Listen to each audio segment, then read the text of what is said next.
So, I tried Path of Exile back when it first came out, but I didn't really think it was the right game for me. I never felt fully engaged by it, and I found myself always dropping out mid-campaign in favor of playing other games like Torchlight 2, Grim Dawn, and eventually looping back around to the Diablo series. But if you've seen my previous videos, you know that its sequel, PoE2, was able to quickly win me over and become my go-to ARPG. But if I could find this much enjoyment in PoE2, then perhaps there was something about this franchise that I may have missed before. With this video, I hope to take you on the journey as I give the original PoE one last chance. I decided to make a ranger, and despite a bit of worry about potentially being overwhelmed by new league mechanics, I went ahead and put her in the new Legacy of Thracia league.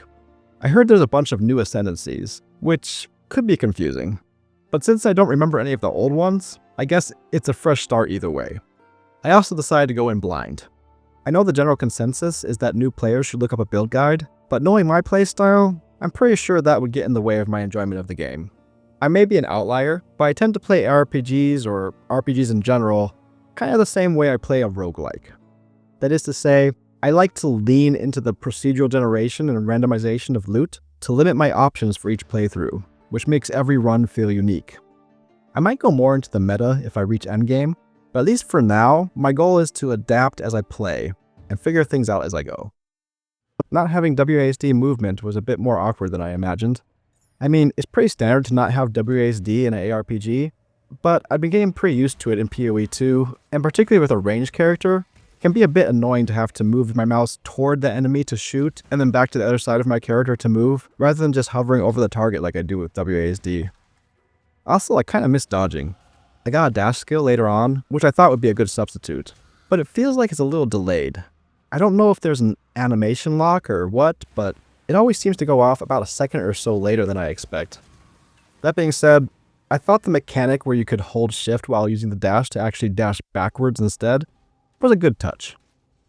As I continued through the campaign, I started to run into what I assume are league mechanics. It felt a bit off-putting, and I just wanted to move past them to not overly complicate things. Particularly the Settlers of Kalgur, for example, with the Island of Kingsmarch, was pushed on me pretty early on, but I ended up just hopping over to the island once and then forgetting about it. I also gotta say, this game doesn't look like I remember. I remember playing a game that felt old, with unpolished attack animations and somewhat bland graphics. But playing now, it often feels just as modern as if I was playing PoE2. I'm not sure if there was a graphical overhaul or if it's just the result of GGG's dedicated support, but it was definitely feeling more polished than I remember. Ah yes, and now we're back to the gem skills slotted in gear. I remember really not liking this, just because of how annoying it can be when you need to rearrange everything and not being able to find gear which both gives you an upgrade but also keeps all your skill rotations intact. But this time, it seems like it actually might be a good complement for my adaptive playstyle. Not always having just the right slots gave me the opportunity to add new skills whenever slots opened up. And whenever I switched gear, I would look at my skill bar and figure out which skills I was actually using regularly and which ones I could do without. It created a sort of natural evolution to my build. I also kind of feel like PoE's skills might be a bit more open-ended than PoE2. I'm not sure how much of that is due to PoE2 being early access with a lot of skills missing, or actually something in the overall design, but leveling in PoE2 often felt like the way the skills were presented seemed to be wanting me to choose from a few predetermined archetypes. That being said, one thing about the skill gems in PoE that I kinda hate is the way it handles leveling up skills. The game alerts you to level them up by constantly displaying it on the right side of the screen, which in addition to all the quest info that I never read, just makes the screen feel needlessly crowded. You might say I should just level them all up, but as I understand it, that could increase my mana cost. So until I get my mana levels up, I think I'm just going to be somewhat sparing about which skills I choose to level up. So the gem skills are still begging to be leveled up, so I guess I need more mana. I went ahead and started pathing toward a node in my tree called Mana Mastery that has an option to regenerate 5 mana per second, so that could help. I've also started using the crafting bench to supplement my weaknesses in my build. I'm a bit limited in what I can do since I don't have a lot of currency, but this extra level of autonomy to crafting It's a super welcome addition and a good complement to the more random modifiers given by orbs and other currency. PoE2 really needs something like this. Anyways, it looks like my build is starting to take shape. Well, sort of. Okay, I know it's probably still pretty laughable in the eyes of a veteran player, but, I like it. It has just enough oomph to make me feel powerful, while also keeping me on my toes. For me personally, I like having variation and somewhat challenging skill setups, so I'll often purposely choose an inefficient build if I think it's more interesting tactically. So for now, my go-to skills are turning out to be Caustic Arrow and Burning Arrow. Both of these sound like they're doing damage over time, so I use the extremely useful search function in the passive tree to find nodes related to damage over time. I thought about increasing attack speed as well, but since I was going for more of a shoot and run playstyle, I decided to opt for increasing the number of arrows instead. I'd been using volley, which increases the projectiles quite a bit, so I thought maybe I could use the multi-shot node in my passive tree to push it even further. But well, that didn't quite work out. You see, I already had 3 arrows from volley, so when I added multi-shot, it boosted that up from 3 to 4. Sounds great, right?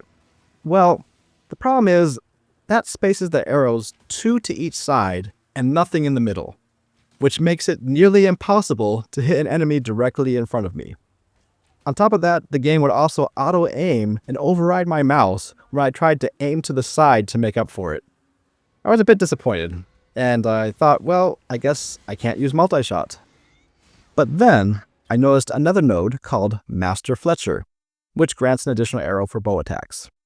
So if I could path toward both of them and unlock each of them at the same time, I could skip the awkward 4 projectile pattern and go straight to 5. Eventually the time came, and I half expected for some other issue to come up. But it worked. And now with 2 arrows on both sides and the ever-important single arrow in the middle, I was finally able to blanket the screen with death. So stepping back for a second, I find myself strangely impressed. Not just with the game, but with my attitude toward it. You see, my experience in the past was that it would be a bit fun at first, but then you get strong enough to trivialize most of the mobs, and after that it's just a lot of running around maps, checking off objectives with your brain shut off till you come across one challenging encounter before trivializing it again.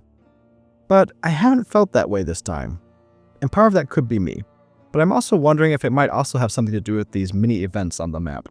I'm still largely ignoring the league mechanics, and I couldn't tell you what league or mechanic these are part of, but having them spread across the campaign maps like this is definitely helping the overall pacing, at least for me. These offer a nice little change of pace and an extra spike of challenge to keep you engaged and excited for more.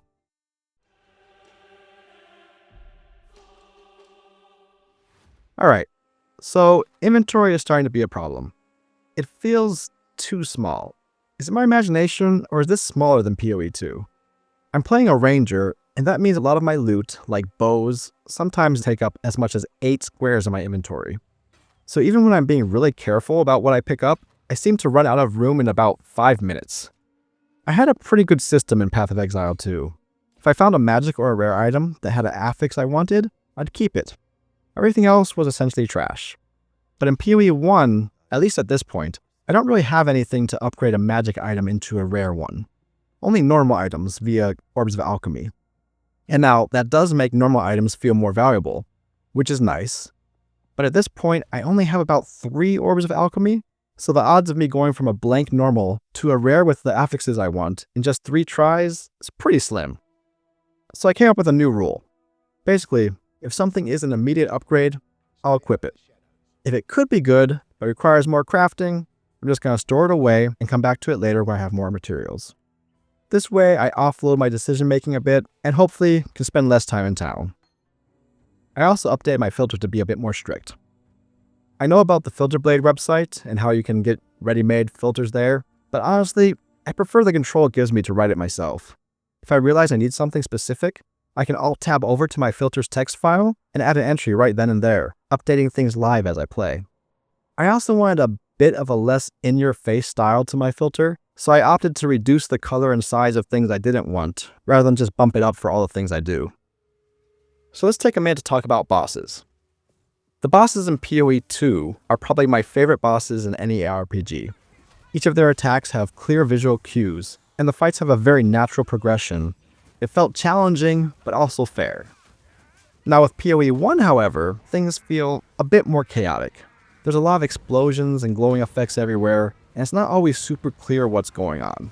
It's probably a lot better than most ARPGs, but coming from PoE2, it definitely feels a bit more like the old style of boss design.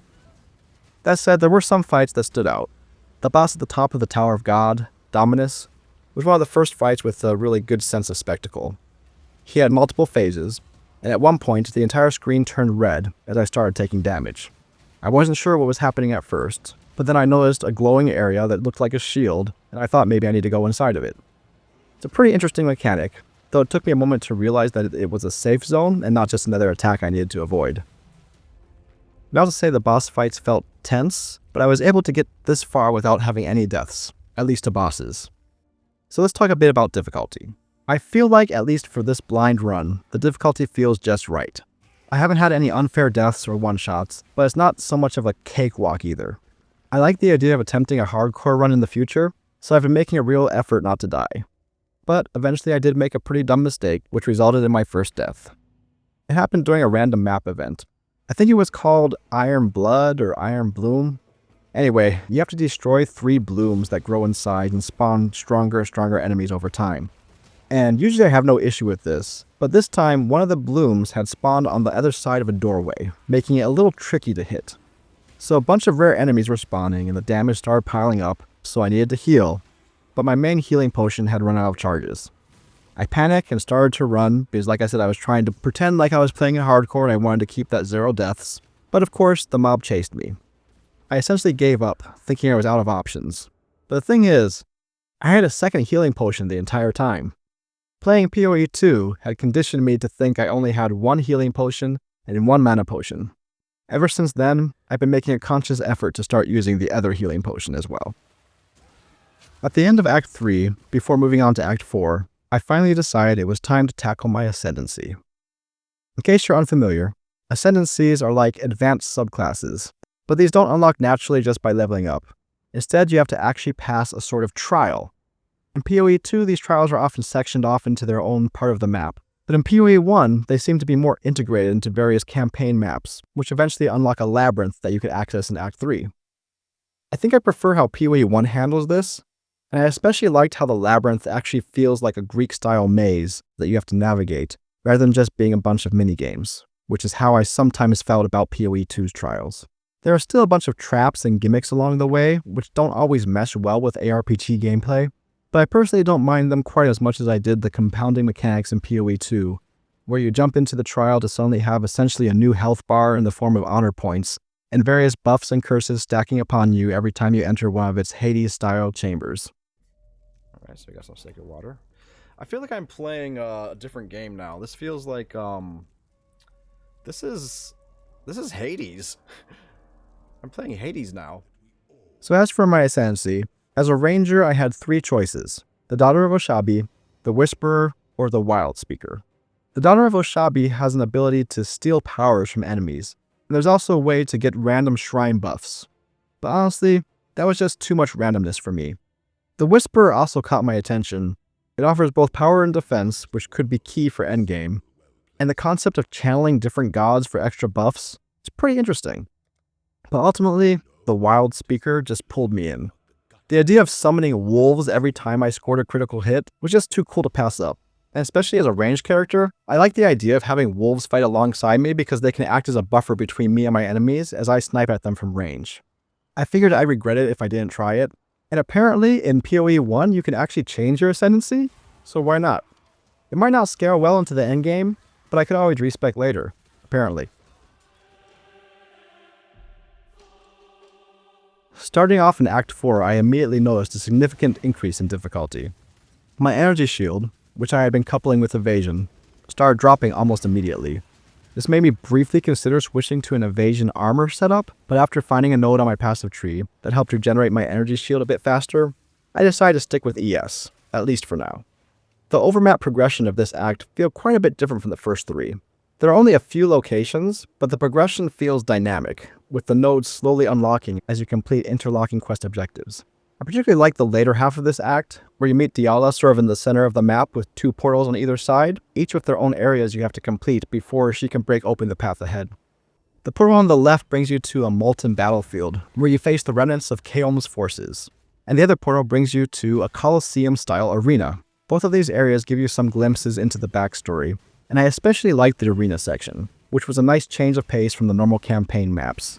Essentially, you're still just fighting monsters, but the staging of those fights and the breadcrumbs of lore dropping along the way definitely helped the area stand out, at least in my mind. With both portals finished, it was time to enter the belly of the beast.